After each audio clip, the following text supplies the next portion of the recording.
Yo, what's up everybody? How is it going? In Atomic War, one of the most important things is managing your resources, right? You can only have one really strong right-click carry and, you want to have one hero that really you don't end up putting any items on and so on. You want to account for these different factors. Or, you just get the best stuff you can find. So that's today's video. I kind of just decided to go for as much crazy stuff as I could find.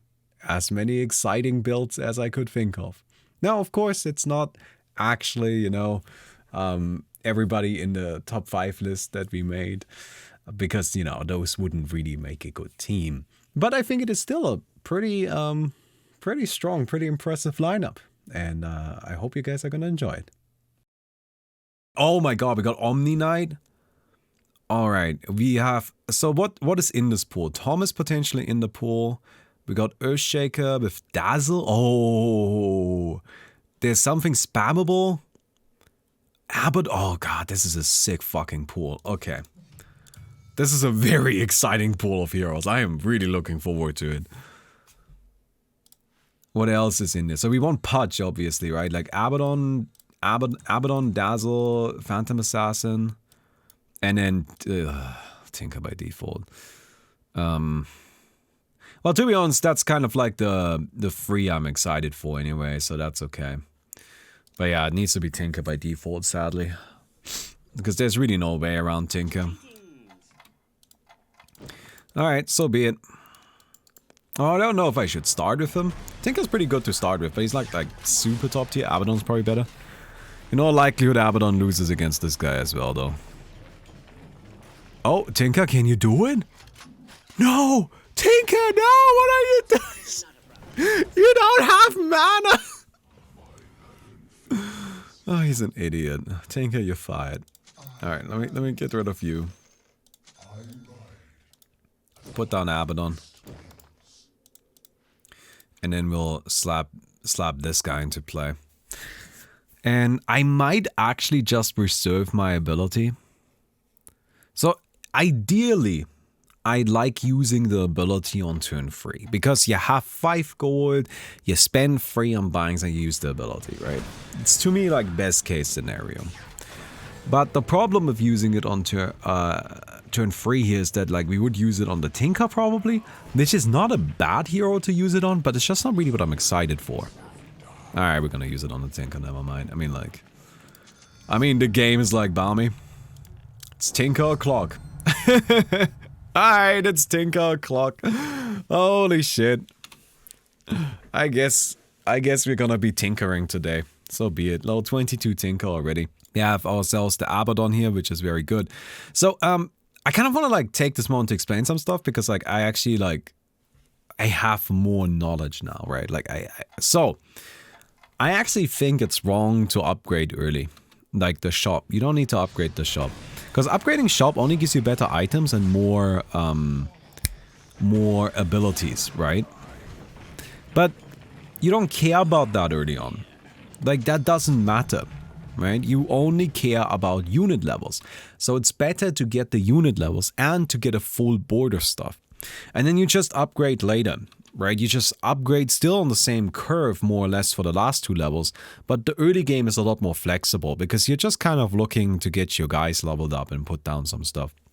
But yeah, anyway, so we've got ourselves the Tinker here. So for example, next round, instead of, what you might expect me to do, which is upgrade the shop, in all likelihood what I am going to do is I'm going to just...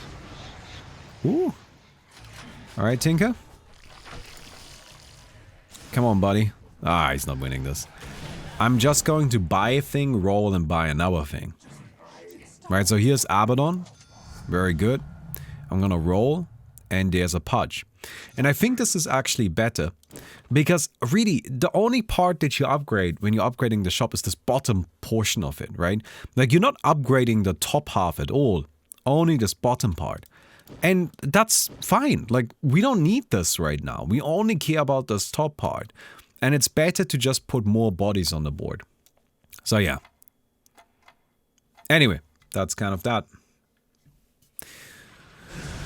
I mean, that's why we just lost that last fight. I mean, our Tinker's stronger than anything anybody else has, but it just doesn't really matter because it turns out that having more stuff goes really, really, really far. But this is very good. Clean that out. So, now we upgrade. We do still have to upgrade. And I'm gonna buy Rage.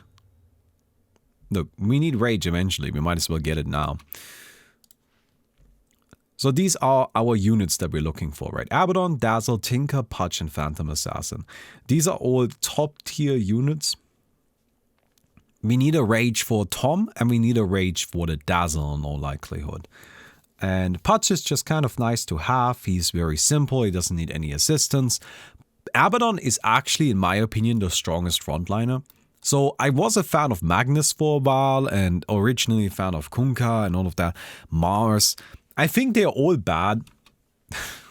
Sorry, I know, my opinions change a lot, but you have to keep in mind I'm learning the game, right? Like I'm learning more about it, I'm getting better at it, and so my opinions are going to change. And it's just like kind of the nature of things where like I can either wait a million years before I tell you anything because I don't want to say anything that I will ever take back, or I'm just gonna kind of more or less be forced to give you a little bit of outdated information. Well, I'm not giving you outdated information, just information that outdates. Does that make sense? Information that becomes outdated. Alright, here's our Phantom Assassin. Oh, we're gonna keep Rage for now. Abaddon, in my opinion, is the best frontliner. Because Borrowed Time gives him a lot of survivability, right? Like, it gives him 3.5 seconds of invincibility. But it's not even just that, right? First, they have to deal damage to him to get him low. Then he heals up all the way again, then you have to kill him again. If you give him items, then all of a sudden this can become quite difficult. If you then buy him stuff like a refresher, if you give him an Aeon disc, it becomes increasingly more and more difficult to actually deal the amount of damage you need to deal to be able to take down the Abaddon. And then the guy just sits there and just tanks. And that may not seem like that big of a deal, right? Like, okay, whatever, like, let him tank. Well, actually, it is a pretty big deal. Because while the Abaddon is sitting there tanking, what he's also doing is stunning everybody. Not directly, but indirectly, right? Because people are attacking him as opposed to doing something else. Which, for our purposes, might as well be a stun. It's even better than a stun, though. Because when they're stunned, people aren't using their cooldowns. Oh, but they will use their cooldowns. Oh, they're gonna be throwing Finger of Death at him. They're gonna be throwing hexes at him. They're just gonna be yeeting everything they have at this Abaddon. Right, you can see it right here. Just like more and more stuff is coming at him. For what purpose? To heal him back up to full. So, like, that's why I think Abaddon is just absolutely incredible. He's also very customizable, because honestly speaking, like, half his abilities aren't that good. So the shield is good, and the ultimate is like a necessity. Curse of Avernus is pretty mediocre, and Miscoil is actually just really bad, because for some reason it says self-damage 150%, and I don't know why. Like, it doesn't do that much self-damage in normal Dota. It just straight up doesn't. I think in normal Dota it's 50% self-damage. Here it's 100. Like, he deals more damage to himself than he heals anybody for. So Miscoil is kind of unusable. And funnily enough, the bot is actually smart enough to recognize that it's not really good. So the bot basically never uses it. And it's just not, yeah, so it's kind of bad. But that's okay. Right, that can't be bad. Anyway, you can see like a prime example of what I'm talking about here, right? Like my Tinker is just yeeting everything at this Abaddon. But like, you know, that's not good. Stop it. Don't do that. I really wish you would not do that, Tinker. That would be great. Alright, so we have found Fatal Bonds, which is very exciting. Put that on the Abaddon. Alright, but the fact that Abaddon is customizable is always a big deal.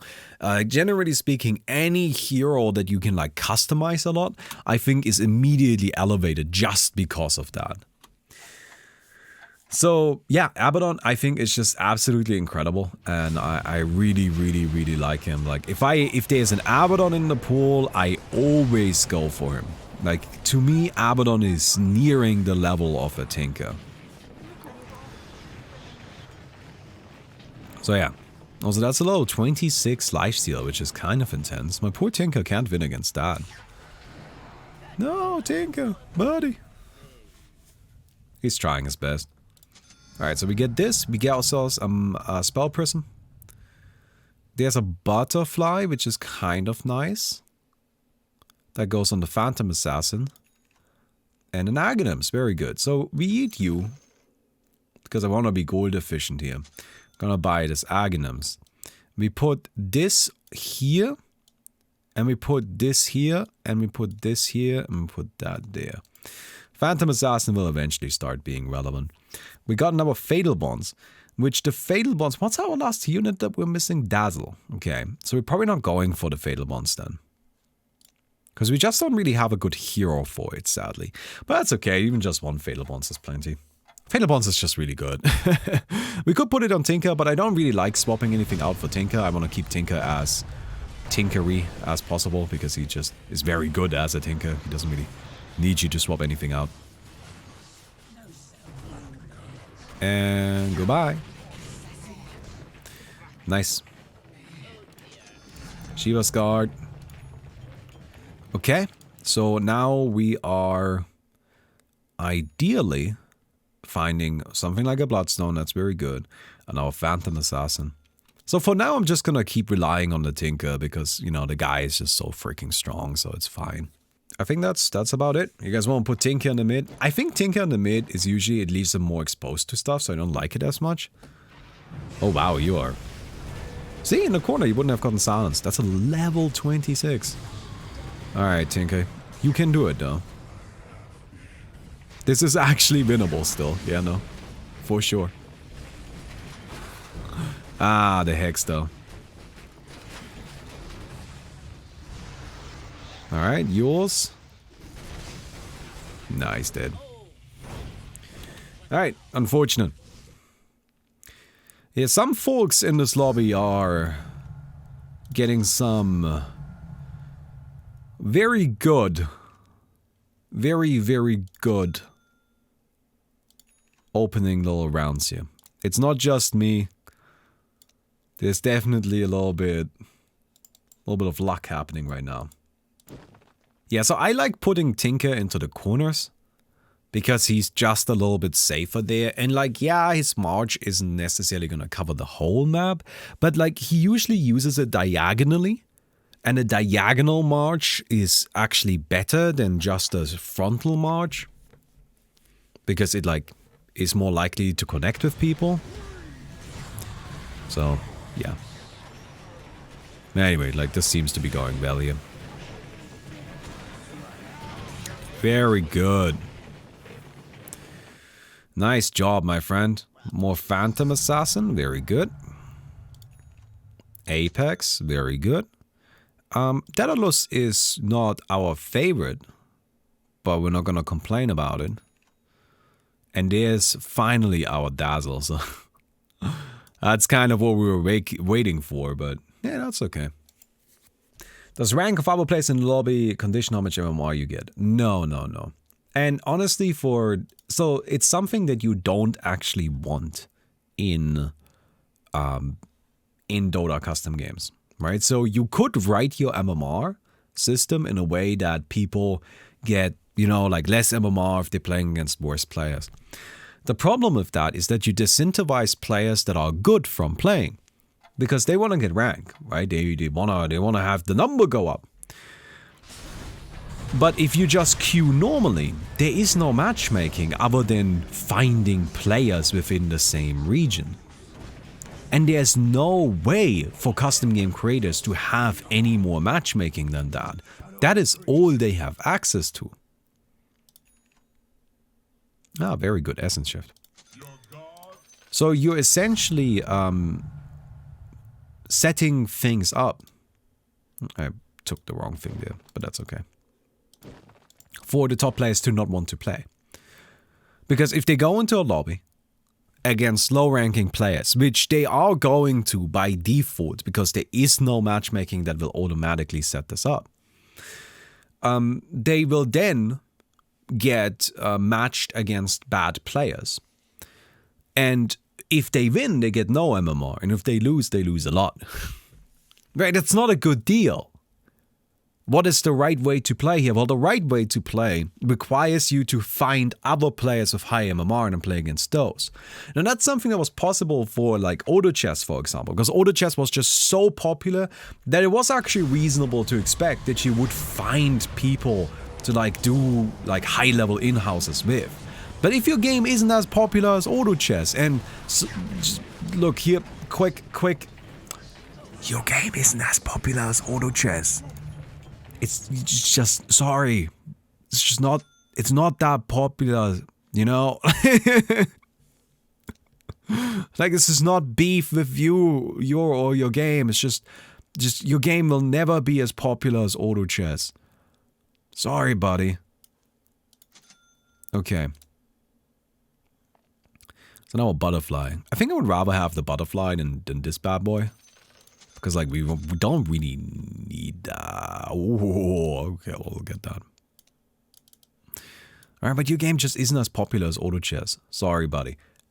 And so it's gonna be difficult to find the players. And when you make things difficult for players to play, you know what they do? I mean, you know, Chad, tell me, what happens if I make the game difficult to play? Like, not hard, it's not a hard game, it's just difficult for me to find a match. We don't play, exactly, people just leave. They just stop playing. Right? And so, you can't really do that.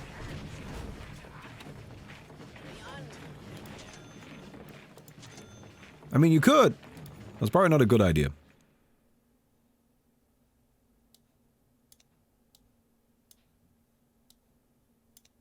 Alright, we put the apex here. I think I'm gonna sell one of these butterflies. Because I am pretty desperately looking for my Aghanims. What do you guys think is better here, Tinker or Tom? It's Tinker, it's Tinker. Also, I need to. I'm gonna yeet this guy in the corner.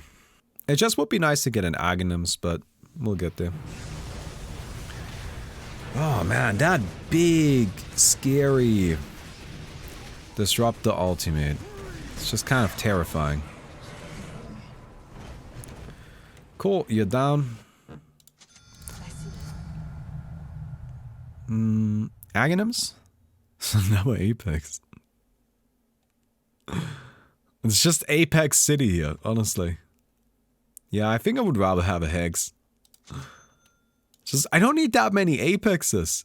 I know that may look a little bit silly, like getting rid of Apex, but like, dude, that's a lot of Apex. Like, like I don't need that many of them. Oh man. Also, look at the damage output. Tinker did 75% of the damage. Alright, see what I mean though? Like, Abaddon is soaking all of these ultimates and whatnot, and it's just like, it doesn't matter, like whatever, go nuts on the Abaddon, I guess, you know?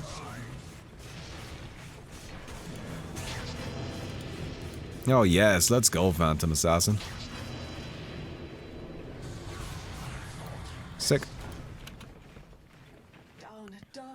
Phantom Assassin, Dazzle. Aghanims, one time. Ooh, Monkey King Boss, good. Well, I'm not getting Aghanims, but, you know, I'm getting stuff. I'm tired of you ignoring the greatest item, Radiance. I don't think Radiance is that good. Like, the fights are pretty quick. It just doesn't feel like you would have that much time with Radiance. Ooh, it seems like maybe the Phantom Assassin is gonna have to play a bigger role here. Alright. Seems fine. Tinker is still doing okay. I'm actually just gonna skip this looking for Aghanims. Hey! We did it! We have Tom. Alright, very good. Well, what do I swap out here? I guess probably the butterfly. All right, here's our Aghanim's for you. And then we equip a bunch of stuff on the Dazzle.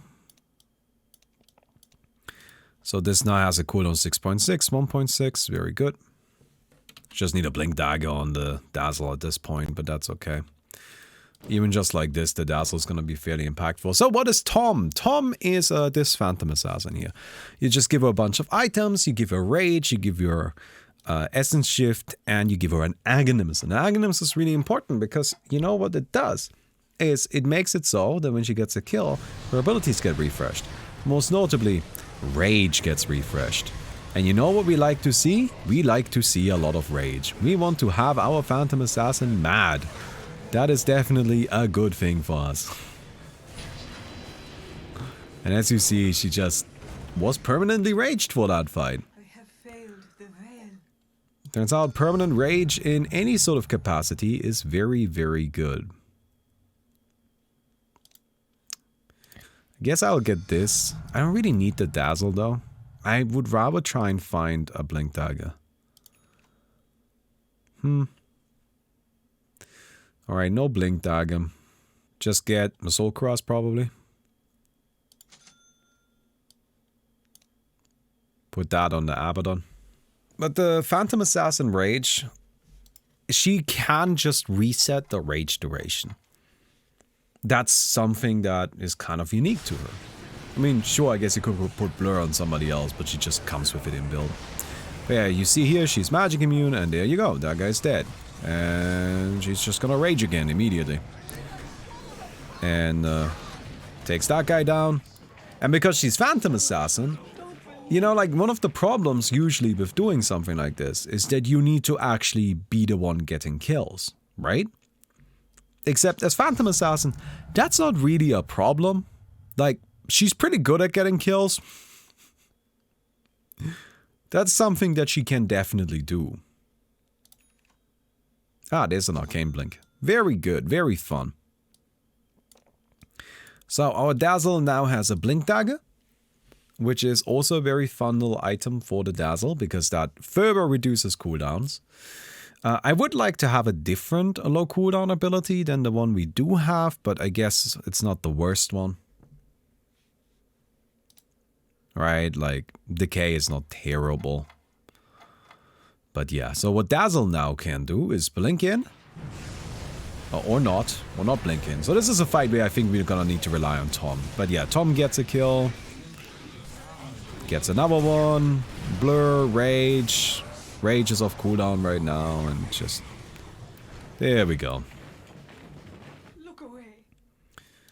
There's Dazzle. We already have a Bloodstone, we don't really need another one.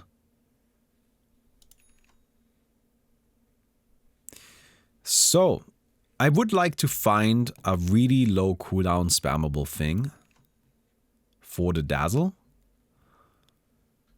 I don't know what that could be. 6 seconds? I mean, that's worse. 6 seconds. Okay. There's Lightning Bolt in this pool, right? Chain Lightning? We didn't find it. That's okay, this will be fine. So Dazzle should now go in and be very fun. Alright, and there's a Pudge. And the Pudge is keep being stunned. And so is the Axe. And Dazzle just blinks on top of everything and takes things down, you know, very directly. And Phantom Assassin, in the meantime, just gonna go ahead and cut things down. In the meantime, we've got the Tinker going nuts, Abaddon blocking. I mean, this was a game with me just abusing all the broken guys. Right, that's what this was. It was just all the broken guys. Honestly, kind of rude, kind of mean. But hey, sometimes that's how it goes. Although it's kind of funny, right? Like, despite me having like all of the OP shit, Tinker still did the most. Tinker still was the one that did the most. Still the one that carried everything. Alright, I hope you guys enjoyed that video. If you did, don't forget to leave a rating on the video, we'll definitely appreciate that. Quick reminder, we're doing the Alex Kickstarter in just a little while. And yeah, I hope to see you there. All right, have a good night.